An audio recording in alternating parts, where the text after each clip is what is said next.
அஸ்ஸலாமு அலைக்கும். இந்த நோன்பு நாளில் இன்னைக்கு 27 ரபியத்துல் ஒரு நாள். குடும்பம் பிறந்தவங்க அத்தனையுமே அண்ணன் தம்பி உறவுகள் சந்தோஷமாக இருக்கக்கூடிய இந்த ரம்ஜான் நாள் மட்டுமல்ல, எல்லா நாளுமே எல்லாமே நல்லா இருக்கணும்னு சொல்லிட்டு எல்லாருக்குமே துவா செய்யணும். கூட பிறந்த சகோதரர்களும் சரி, கூட பிறந்த அப்பா அம்மாவும் சரி, அத்தா அம்மாவும் சரி, அவங்கள பாதுகாக்கக்கூடிய சக்தியும் ஆண்டவன் மட்டும் தான் கொடுத்துருப்பாங்க. இறப்பையும் மௌத்தையும் எடுக்கிறவங்க தான். வாழ்க்கையில் எல்லாமே சந்தோஷமாக இருக்கணும்.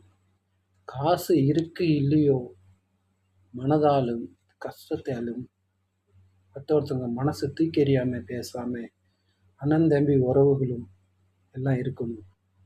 ஒருத்தவங்களுக்கு புரிஞ்சு அனுசரித்து பார்த்துக்கணும், நடந்துக்கணும்.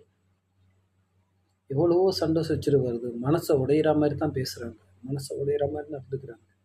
ஒருத்தவங்க கையில் காசு இருந்து ஒரு மாதிரியாக பார்க்குறாங்க, காசு இல்லாமல் ஒரு மாதிரியாக பார்க்குறாங்க. அவங்க மனசு நோகப்படி ஒன்று செய்கிறாங்க. எல்லாருக்கும் கஷ்டங்கள் இருக்குது. தயவு செய்து இருக்கோ இல்லையோ உறவுகளை சேர்த்து வைங்க. உறவுகள் ஒன்றா எரிங்க, கஷ்டப்படும், சந்தோஷமாக இருங்க. இருக்கிற வாழ்க்கையை நாளைக்கோ இன்னைக்கோ நம்மளோட மௌத்து. இந்த வருஷம் இருக்குமோ, அடுத்த வருஷமோ, யார் இருக்குமோ யார் இல்லையோ, அல்லாவோட கையில் இருக்கு. காலையில் பொழுது விடிஞ்சா கூட அல்லாவோட மௌத்து தான். அதனால உறவோட சந்தோஷமாக இருங்க, சண்டை சச்சரவு இருக்காதீங்க. என்ன இது வாழ்க்கை? எவ்வளோ நாளைக்கு நம்ம இந்த வாழ்க்கை வாழ போகிறோம் தெரியல. திங்கிற சாப்பாடு கூட நம்ம வயிற்று கஷ்டத்தோடு தான் இறங்குது. நாளைக்கு அந்த பிள்ளை எப்படி இருக்குமோ, நாளைக்கு இந்த பிள்ளை எப்படி இருக்குமோ, நாளைக்கு நம்ம குடும்பம் எப்படி இருக்குமோங்கிற கஷ்டத்தில் தான் நம்ம இருக்கோம். அதனால் உறவுகளும் இருக்கையோ இல்லையோ, அண்ணன் தம்பி வீட்டில் அக்கா தங்கச்சி வீட்லையோ சந்தோஷமாக இருங்க.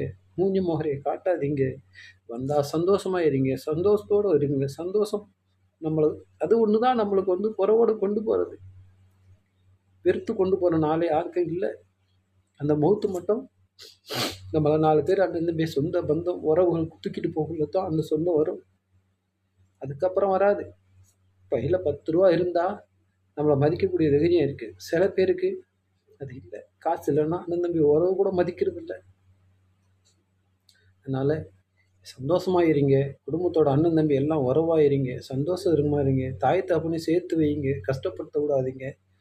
எனக்கு இல்லை, போயிடுச்சு. அதனால நான் ரொம்ப கஷ்டப்படுறேன். இன்ன வரைக்கும் என்னோட தனி கஷ்டம், ரொம்ப கஷ்டம்.